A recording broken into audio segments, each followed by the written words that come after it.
Welcome to this episode of Beacon Web News. I'm Karesha. Need a breather from the books? Join student engagement for a paint and sip session in the marketplace. Sip mocktails, not cocktails, as you unleash your creativity. Happening this Thursday from 6:30 p.m. to 8:30 p.m. Get ready to dance the night away. Latin American Society plans an enchanting outing for students to witness Ballet Hispanico's mesmerizing performance on March 2nd. Don't miss this chance to experience the magic of this culture. Get ready to light up your night.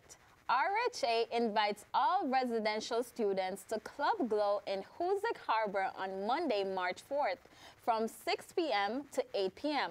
for an electrifying glow-in-the-dark experience. Don't miss out on this one-night-only event. The business department announces free tax services at the on-campus Vida Center. Professor and students, volunteers share insights. The VITA Tax Center at MCLA proudly provides students with the chance to have their taxes prepared at no cost. This service isn't limited to MCLA students only, but also residents of Berkshire County can also benefit from free tax filing assistance at the center. Yeah, so the VITA program is a fantastic program. We accept students from across all majors, and it's really a great way for students, to interact with the public, and so they really get to understand and know the community, the Berkshire community.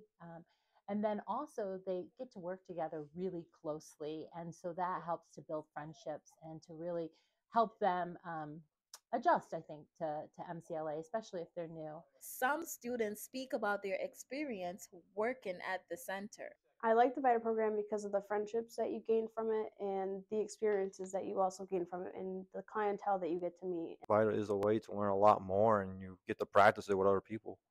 I feel like it's really beneficial. I definitely got to learn the tax laws more and got to know what to do. And for the community, it definitely helps them to get to know what to do for the tax laws and stuff that they don't. Let's dive into the latest events unfolding in the vibrant North Adams community. The Williams College Museum of Art is hosting a new exhibit titled Emancipation, the Unfinished Project of Liberation, showcasing Black artists' interpretations of freedom 160 years after the Emancipation Proclamation.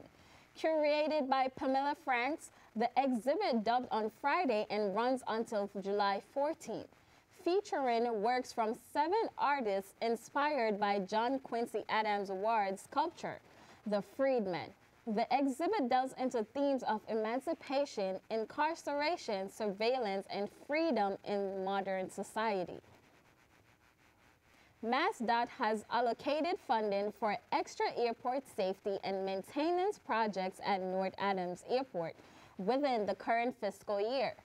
Stantec engineer Peter Enzine, speaking to the Airport Commission on February 20th, announced the availability of funds from delayed MassDOT projects, prompting discussions on project priorities.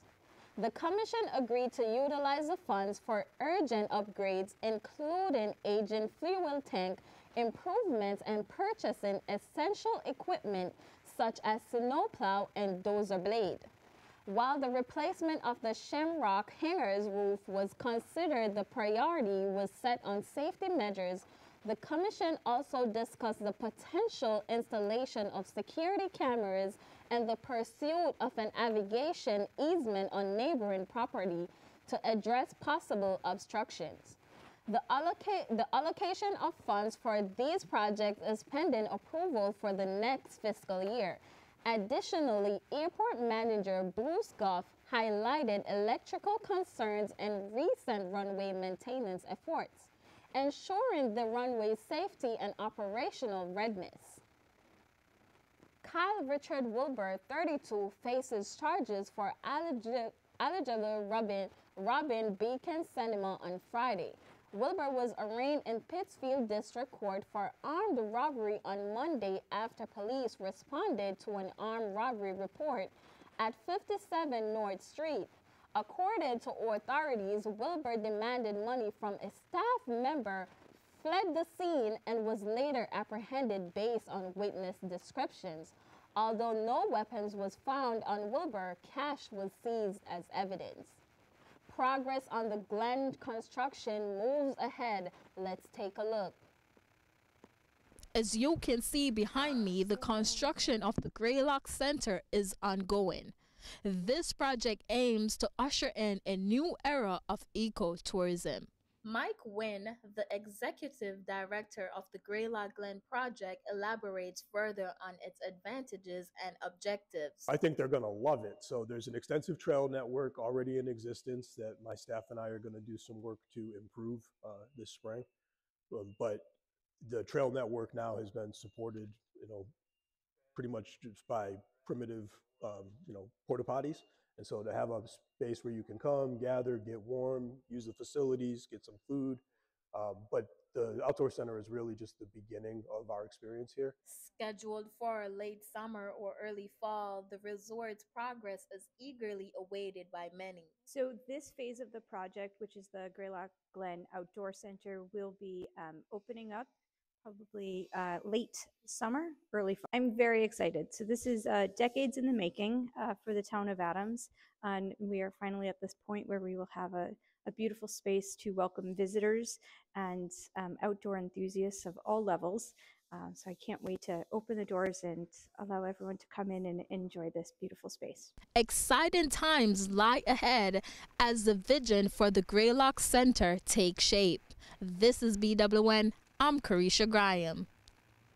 The selectmen anonymously voted to allocate $25,000 from the Capital Reserve Fund to conduct a geotechnical survey necessary for installing solar panels at the Greylock Glens Outdoor Center campus.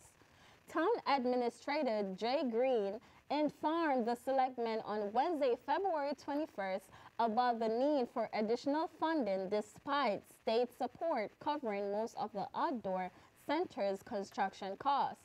The aim is to equip the building with solar panels, making it a net zero energy facility. To expedite the process, Soltic agreed to prioritize the project if the town funds the geotechnical survey, estimated at $15,000 to $20,000. AT&T experienced a widespread network outage on Thursday morning, affecting customers nationwide. Users were unable to make calls, send texts, or access the internet. The company restored service to all affected customers by 3 p.m., apologizing for the disruption and vowing to prevent future incidents. Initial investigation suggests the outage may have resulted from an internal error rather than a cyber attack.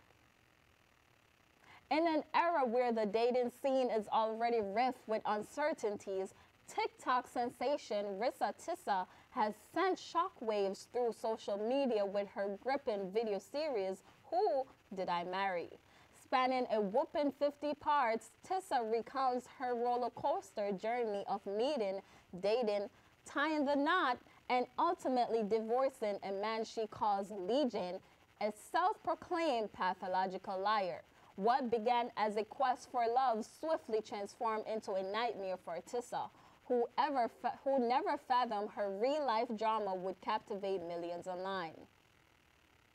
President Burge speaks more on the enrollment rate at MCLA. MCLA is experiencing a significant uptick in its enrollment figures.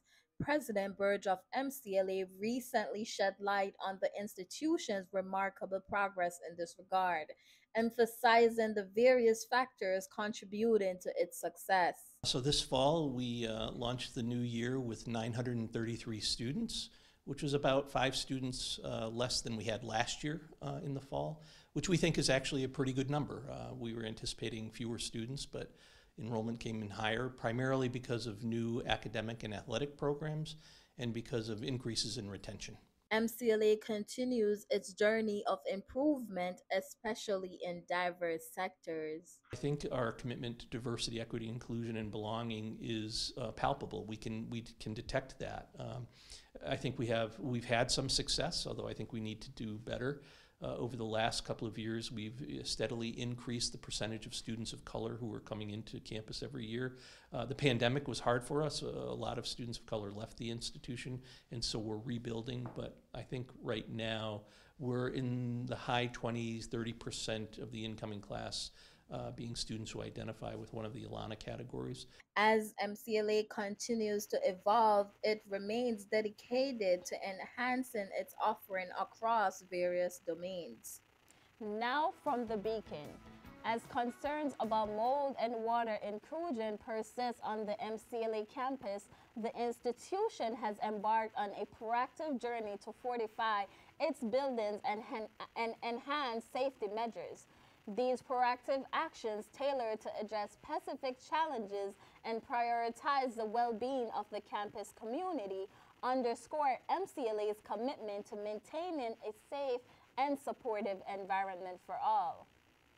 The English and Communications Department, especially those existing at MCLA, have always been closely connected to one another. If not appearing to many students and outsiders as one and the same, the subjects of English and communications have abundance of overlap, dealing with a numerous amount of similar aspects or styles of learning. As Western Massachusetts locals go, none can confidently say they are more successful than the head coach of MCLA's baseball team. Coach Michael Gladou's collegiate baseball career was spent playing Division II baseball at American International College in Springfield. After completing his college career at AIC, he was assigned to play professionally by the Chicago Cubs. You can read more stories on the onlinebeacon.com. That's it for this week. To stay up to date with BWN, you can follow us on Facebook at facebook.com/MCLABWN. Thanks for watching, and we'll see you in 2 weeks.